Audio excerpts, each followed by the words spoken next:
This episode is brought to you by Nespresso and Samra Origins by the Weekend Coffee Collection. Introducing Samra Origins. My collaboration with Nespresso is a connection to my roots, to my mother, Samra. Coffee that hits the right notes. It transports you. Crafted with unique notes and bold soaring flavors. Experience a taste that moves you. Nespresso and Samra Origins. Discover more at Nespresso.com. This episode is brought to you by Polestar. There's only one true way to experience the all-electric luxury SUV Polestar 3, and that's to take a test drive.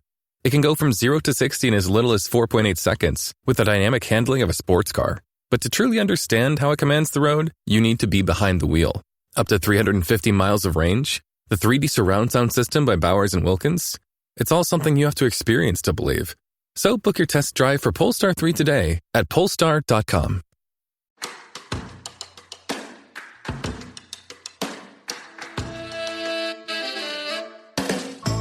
Hello and welcome to the British English Podcast with your host Charlie, that's me, teaching you all about British culture and British English, and sometimes we like to compare and contrast cultures.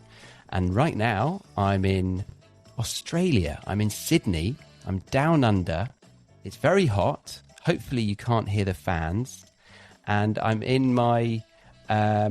Well, earlier this morning, a friend at tennis said, "Who are you going to see later today?"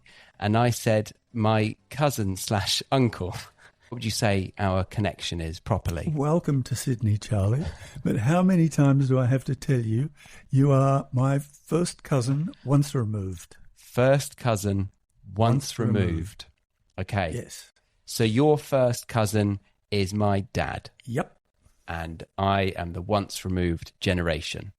Exactly. Yes. Okay. And it goes the other way. You are the same and I am the same to you, right? Yep. Yeah? Okay. Yep. And what is your son to me? Twice removed. Twice removed? Not second cousins. No, your child would be his second cousin. Oh, okay. So it steps down through the generations. Yes. Okay. So one generation down, they're cousins. Yeah. First cousins. Mm-hmm. 2 generations down are second cousins. Yeah. But if you have first cousins and one gets out of kilter. Yes. It's a good word for you, Charlie. It is. Kilter. You have once removed. Yes. Okay. Cool. I hope we explained that. Yeah, you did. Yeah. And of course, we've got the resources for the guys that really want to take their learning to another level. But I was saying that we're in hot Australia right now. This is your humble abode. Thank you for hosting me. And we're here to talk about your travel experiences through the decades. I'm a time traveller. You're a time traveller. Exactly. So we're going to see what time travel looks like for Lyndon. And I am going to say this phrase because I've mentioned it before. Would you agree that you're a man of a certain age? Is that allowed? Am I allowed to say that? I don't know. Is 76 a certain age? I would say so. Right. I would say so. So you're of a certain age, which means that you have the privilege of looking back not on being dead, not being dead. And not quite in diapers yet, or nappies, or no? I'm not saying. No, you're not saying. Okay. But you have the ability to look back at the decades and compare. Yep. So we're going to talk about your experiences traveling through the decades. At Capella University, you can learn at your own pace with our FlexPath learning format. Take 1 or 2 courses at a time and complete as many as you can in a 12-week billing session. With FlexPath, you can finish the bachelor's degree you started in 19 months and under $19,000. A different future is closer than you think with Capella University. Learn more at capella.edu. Fastest 25% of students. Cost varies by pace, transfer credits, and other factors. Fees apply. Have you ever spotted McDonald's hot, crispy fries right as they're being scooped into the carton? And time just stands still. Ba-da-ba-ba-ba. But to give you a little context, Yes. I sat with my stepfather and watched while they were landing on the moon, and he reminded me that he had seen sailing ships in Newcastle Harbour and was now watching them landing on the moon. So I'm just a continuation in a line of time travellers. Yeah, right. Your grandfather. Stepfather. Your stepfather. Yeah. Your stepfather. My grandfather is your great-grandfather. Yes. And he was born in the 1800s, Yeah. 1870-something, and fought in the Boer War. Right. That's another topic. It is another Back to topic, travelling. but it does amaze me how just one generation can be like a big time frame. Obviously, it depends on how and when they had kids. But yeah, okay. So You asked about the 60s and the 70s. I haven't yet. Oh. But we will. We will Well, go there now, in fact. So let's see. If you think back to your first big travel experiences in the 70s, you read my mind. Very impressive. How would you describe the feel of travel back then? And what was the general attitude towards travel? I was jet setting. 10 years before, my parents had travelled around the world, stayed with your grandparents in England, yes. And the whole thing was done by ship. And so it was a 5-month trip from Australia through the Middle East to the UK, and then by ship to the USA, and then by ship from USA to Australia. Just a few years later, in 1976, I would have been one of the early jet setters, because only 3 years before then were the first jumbo jets, the 747s. Yeah. And they were the beginning of cheaper air travel. Right. Before that, air travel was terribly expensive. Only rich people. So it was possible before the Boeing 747s. Yeah, but smaller planes and higher prices. Would it only have been like the celebrities of the world that would have business gotten that people, chance? Okay. politicians, celebrities? Yeah. Otherwise, people didn't really travel because the ship took so long. What year was this? Or roughly what decade? 70s, yeah? I travelled to Europe in 76. 76. 1976. Okay. Right. Yep. So it was, a recent phenomenon. Yeah. So I felt like something new and very jet settery. So cool I've just got off the plane from Australia. Yeah. Yeah. Yeah, you could say so. Yeah. I mean, a lot of us were doing it, but it was new. Okay. It was new. And it felt more special. I mean, I've travelled just in the last few years, and the experience on planes these days is a bit like being on a government bus. You know, it's everyone and anyone, and in all states of dress and undress. Yeah. I think then it felt more special. Mm-hmm. Yeah. They were trying to create an experience. Well, I look back at the films, like there was a film called Catch Me If You Can. Don't know if you've seen that one with Leonardo DiCaprio. And he was faking being a captain on an airline, and the stewardesses were very glammed up, and they were really trying to make the customers feel like they were very important people. Airports were places when you could go to watch the passing parade of the beautifully dressed. Right. And you'd actually go to an airport. Some people would go to an airport to. Well, airports had food courts and things, so you could go there and get the feel without travelling. And of course, there was no security. There was none of that schmozzle trying to get through. There's a word for you. I've never heard that. Schmozzle. One more time. Schmozzle. Schmozzle. SHEMOZZLE. It's a real word. Yeah. Look at that and check that one. Yeah. You could go with people right up to the gate and stand at the window and wave by as they. You know what? I remember that as a child. I know this is probably 20 years on, but I do remember going to the airport and waving my mum off to a ski trip, I think. And nowadays, I don't think we would do that. If you've got young kids, would you do that? People don't want to go through security and take off their belts and shoes. And so there was no security like that before? No. The security only came after the 9/11? 9/11, yeah. Huh. Yeah, it didn't exist before. Huh. I don't think you could go and, with permission, you could be invited up into the cockpit. We had metal knives and forks instead of the plastic knives. Oh, living the life. A mile high with metal cutlery. But I'm not one of the Mile High Club. Yet. Nice. Explain that one. Yeah. Okay. Can we move on to the next one, do you think? Yeah, why not? So how did you plan a trip in the 70s compared to the 90s and now? Was it guidebooks, word of mouth, travel agents? How different was the research process? I'd had years of being the person who operated the slide projector for people coming back from trips overseas and having slide nights. That's what one did.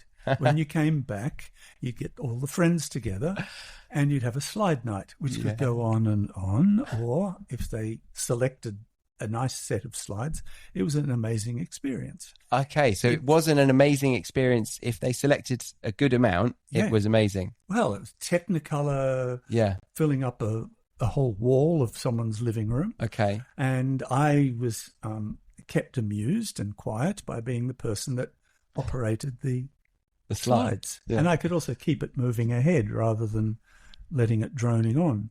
Yeah, you had control of the conversation. I had control. But that whet my appetite. So I had images of a lot of places, especially in Europe and North America. To plan the trip, I had those ideas in my head. We used atlases, maps, guidebooks, but particularly travel agents. Okay. Travel agencies were filled with coloured books and destinations and holiday packages. And meaning that you would actually go to the travel agents and you'd spend a bit of time in there? Yep, you would go and be interviewed by a smartly dressed person and, pardon me, and they would show you various brochures and outline packages.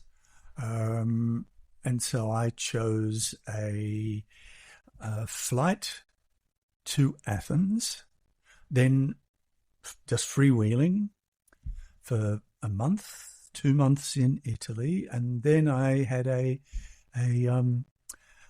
Eurail pass, which lasted for a month and cost, I don't know, about $50 or something like that. Right.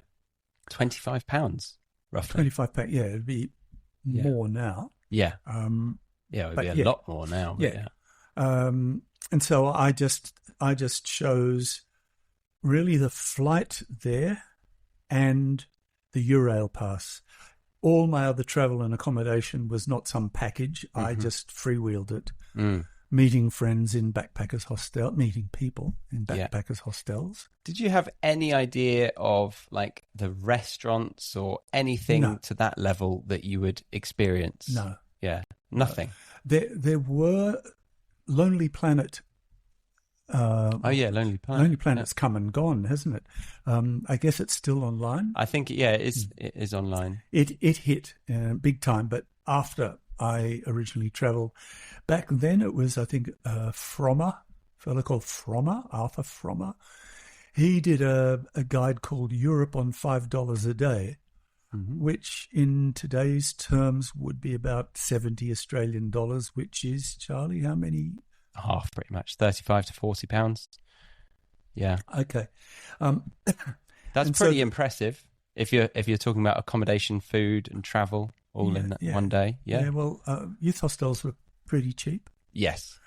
And you ate the cheapest things you could get. I got down to $2 a day, which that was in the Greek islands. And that was sleeping outdoors. Well, I would like to give some context here. Your son came on the show and he admitted that he once slept rough by, I think he was in Europe, similar to what you're describing, actually. And he was... he didn't eat the stray cats. I'm not sure. I think there may have been a cat in the night. So he went along and found an open house, or like abandoned house. Oh, under construction. And he slept on a door. Yes. Hey, it's Paris. You know I love sparkly things, right? Like stars. Duh. And thanks to Hilton and AutoCamp, I just slept under them. Picture me, serving looks by the fire outside my luxurious Airstream, making s'mores with the kids, while a national park is our backdrop. The great outdoors meets Hilton hospitality. That's hot. Explore all the new ways to stay at Hilton.com. Hilton for the stay. So, you just started using LinkedIn Premium. Now what?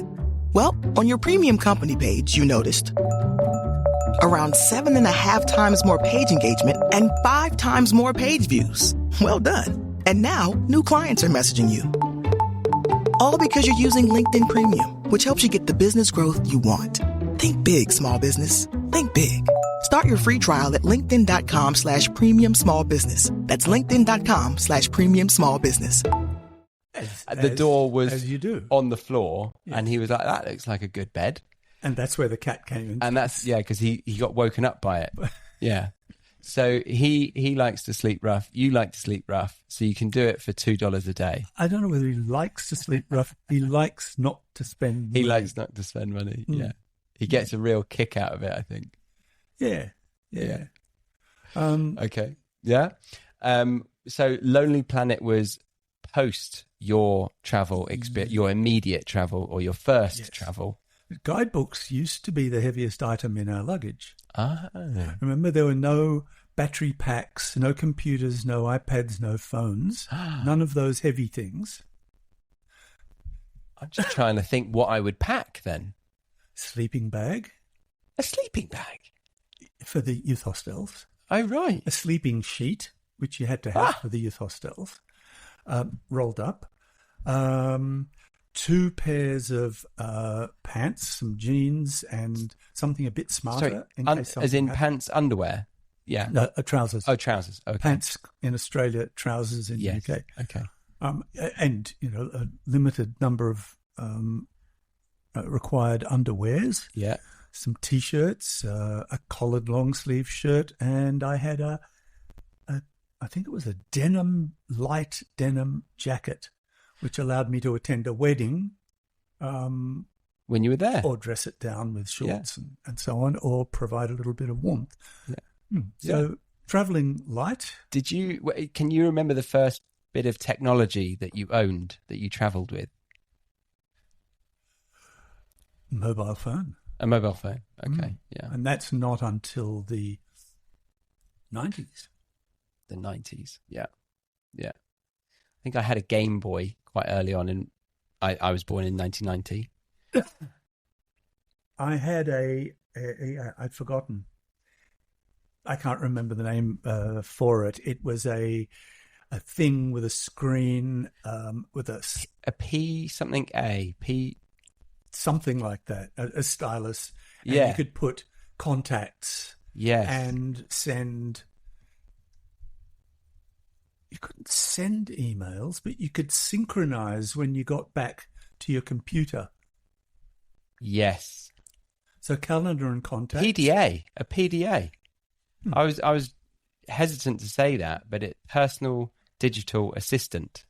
There were pre-mobile phones. Because PDA also means something else, doesn't it?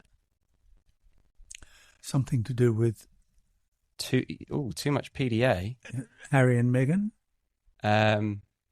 Public displays of affection. That's them. Yeah. Harry and Meghan. Harry and Meghan. What, they had too much PDA? They're always PDAing. Anyway, so 70s, 90s and today, with the idea of planning, like... Oh, today's different. Yeah. Do you enjoy travel today? Once I get going... Yeah. I don't want to stop. Okay. But it's the whole planning and, trying to minimize what I'm traveling with. Yeah. Yeah. What, because you've got so much stuff now, so much technology that you want to bring with you? That. Yeah. And also the fact that you don't want to just have the one coloured shirt. Yeah. Everything has to match, so you can only have tan and green or whatever. Everything has to go with everything. But okay, it's easier in so many ways. Just going into into your phone and finding out where's a good place to eat, where I can stay, where can I park a car. The first time I ever used a bit of technology was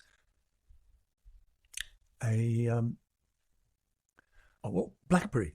Oh, first yeah. BlackBerry. Yeah. It had limited internet capacity, and I was able to do a search when we were in Tasmania for a Chinese restaurant near here, and it came up with something. That was the first time I'd ever experienced something like that. Right.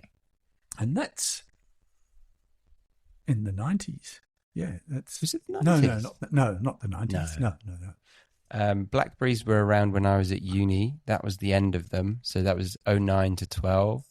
Yeah, so 2015 noughties, 16 or something. Yeah. Okay. What was it like navigating new countries without smartphones and Google Maps? How did you find your way around in the 70s versus the 90s versus today? So kind of touching on the fact that you were able to find your first Chinese restaurant in Tasmania with a BlackBerry, but that's years later. Yeah, that's years later. But back in the 70s,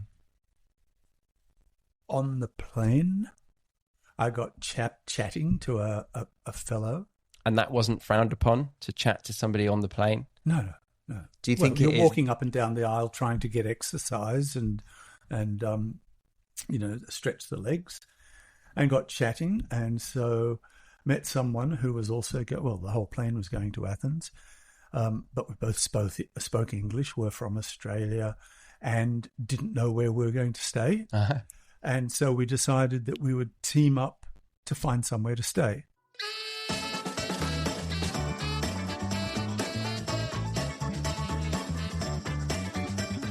We will be leaving the free version of this episode here for today. But if you did want to continue listening to this conversation, then head over to the BritishEnglishPodcast.com, where you can sign up to the Premium Podcast or the Academy.